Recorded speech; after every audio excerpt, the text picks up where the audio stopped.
Hello everyone, my name's Hunter and I am with Tadpole Diving. More recently I joined Team Exploration Divers. I am bringing articles which basically covers my progression from an entry open water diver into the technical diving field. And today I want to bring you a video basically talking about middle ear barotrauma. To start this video off, I want to say, even though medical is a huge portion of my job, I'm not a medical professional. If you have a medical emergency, you should obviously call 911 or call Dan. Dan's number is 1-919-684-9111. I've called Dan before. I am not a member of Dan. I do not have insurance through Dan. But they were more than willing to basically listen to my concerns, talk to me, and tell me what I needed to do. And that's part of what brings this video today.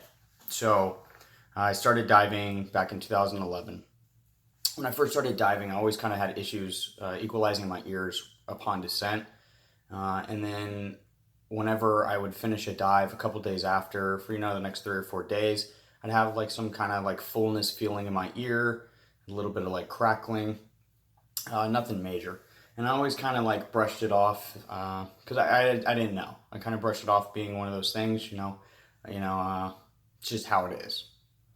More recently, in January, I did a dive.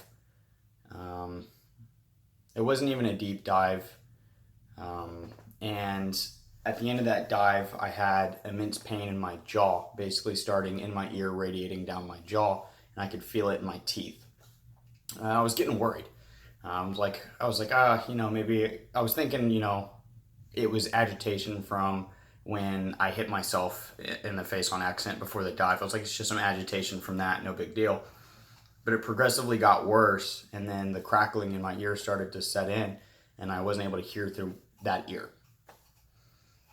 Immediately, I got a little worried, and I'm like, I don't think I'm bent, but I should probably call Dan just to be sure. Like they could tell me I'm bent. So I called Dan, and I talked to the doctor there, and he basically says, hey, it sounds like you're getting mild to severe middle ear barotrauma when you dive. And really the only thing you can do is go see an ENT, or an ear, nose, throat specialist. Being in the military, it was a little easy to have an appointment set up, and the next day I was able to see my ENT. Now, when I talked to the ENT, I explained that I am a recreational scuba diver and that in pretty much all of my free time, I just go scuba dive. He, being an ENT on a military base where we have combat divers who obviously their job is to dive, he's seen middle ear barotrauma a lot before. And he gave me a couple things to do, basically practice Valsalva maneuver the day of a day that I'm going to go dive. That morning, get up, go ahead, once or twice an hour, just do one, simple Valsalva maneuver. And then as soon as I get to the water, basically as soon as my face hits the water, Valsalvo. That way I could help prevent getting the middle ear barotrauma. And I explained that, even though it was a little bit harder equalizing one ear on my way down, it was typically coming up that became the issue. It was when I was coming up from whatever depth that I was starting to have this bubbly feeling or this crackling noise in my ear, and that I had been doing some of the stuff that he mentioned I do anyways prior to dives. So he talked to me about something called Eustacian tube dysfunction. And basically what that is when your body grows in the womb, I guess from his explanation that sometimes one of the Eustacian tubes doesn't form fully. And typically in divers, it seemed to be the right side. I don't know why that is. I asked a couple other doctors, another ENT, and then one of my buddies who's a paramedic. And no one seemed to know why it typically seemed to be the right Eustacian tube. So him explaining that it's an eustachian tube dysfunction, he showed me this nifty little pamphlet. And basically, I'm sure this is probably backwards, but basically he said that there's this relatively new surgery. I believe he says it came about in 2015. It was like 2015 or so. This study came about, or this surgery came about, and basically what it is they take a medical instrument and they go in through your nose, and they put the back of this metal tube into your eustachian tube, and they slide a balloon, like a balloon catheter, up into your eustachian tube all the way from where the cartilage portion of your eustachian tube meets the bony portion of like your skull, where the tube passes through to your eardrum. And they put this balloon in, and basically they inflate it for 4 or 5 minutes. It helps break up the hard cartilage in the ear, and then it's supposed to at that point fix the issues that some divers do have. And he explained that since it's so new that he's only done it, I was the 11th person on my base to have the surgery done. And that in the civilian world, the surgery costs typically about $1,500 per ear.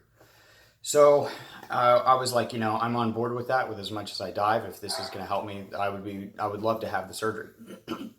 So he said, okay. And he gave me some nasal spray, nasal decongestant, stuff like that, to basically confirm that it was the cartilage portion of the eustachian tube and not the bone portion of the eustachian tube that's causing the issue. So I was prescribed fluticasone and oxymetazolone, basically just these like peppermint kind of flavored or scented sprays that basically open up the airway.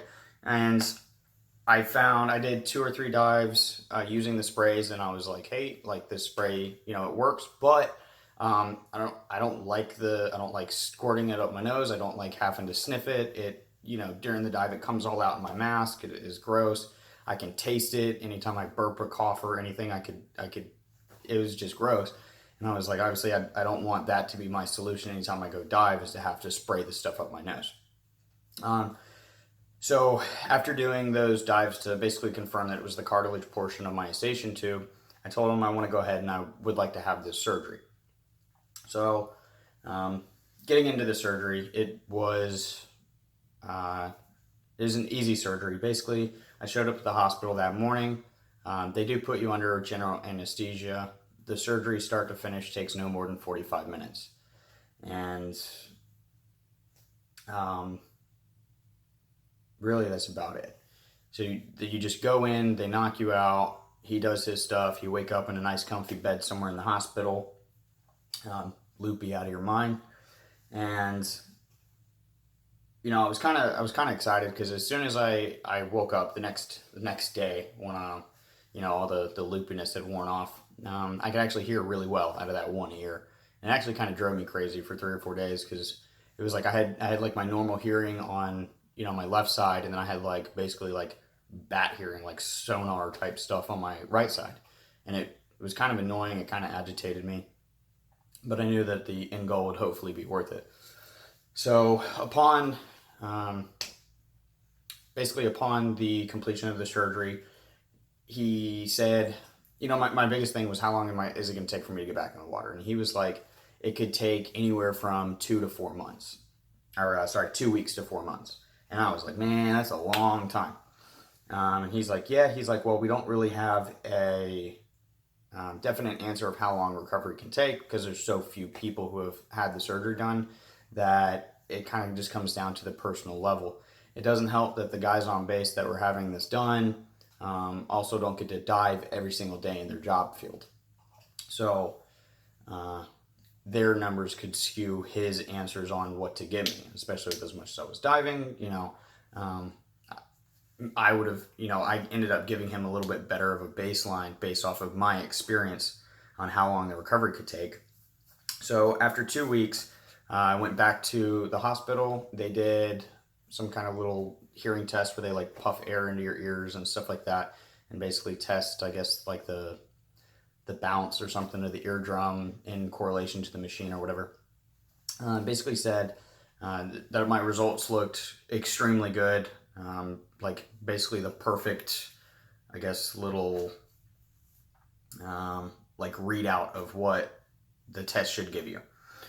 And he's like, yeah, he's like, you're good to go ahead and dive. He's like, I'm completely cool with that. Obviously, at my own level, if I felt discomfort or anything like that, I would have called the dive and ended it.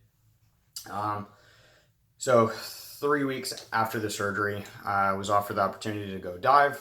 Of course, I was on top of that. So I get out. Still that morning, did Valsalvo. As soon as I hit the water, same thing again. And basically, what I experienced before the surgery, when I would end up on a dive, literally, I could equalize on the surface, and then underwater, I could equalize, and I could feel the left side go really easy, and then my right side would kind of like, I guess, trickle would be the word that I would use. It kind of sounds like it would equalize, but it would be like slow, and I could feel it slowly equalize until I was good. And I would basically have to do that all the way down to whatever depth. Now, post-surgery, the 3 dives I did, it was, I guess, what a normal person would experience. It was easy. As soon as my face hit the water, I would equalize my ears, and then the whole way down, equalizing was extremely easy. And it was the most comfortable dives I've had ever. Not having to deal with any issues equalizing, which always took up a large portion of my descent, because I would have to slowly go down at my ear's pace, or I would have to bounce back up, equalize, go back down, and I didn't have to do that. So I was able to get down to depth quickly, or at a relatively quicker pace than I used to be able to. And I noticed upon ascent that it no longer felt like a balloon was being filled up in my ear, and it just felt normal. It felt like my left ear would ever feel if I was on a dive.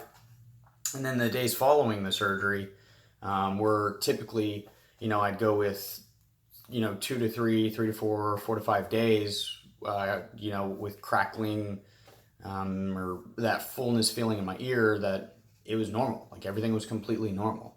And it's been awesome. It's been extremely great to be able to dive and to, have the ability to have the surgery at my disposal. And I think if there are other divers out there like me who, have something like this going on, that this is possibly a surgery that they could look into. Now, is it going to be for everyone? No. I know $1,500 per ear is pretty expensive, especially if, you're only someone who dives maybe 3 or 4 times a year. Your risk versus reward with that. But if you're someone like me who dives every weekend or every other weekend, and you don't want to have to deal with that anymore, and the sprays aren't working, and the normal prep or Valsalva or whatever you're doing before the dive aren't helping, that this might be an option for you. And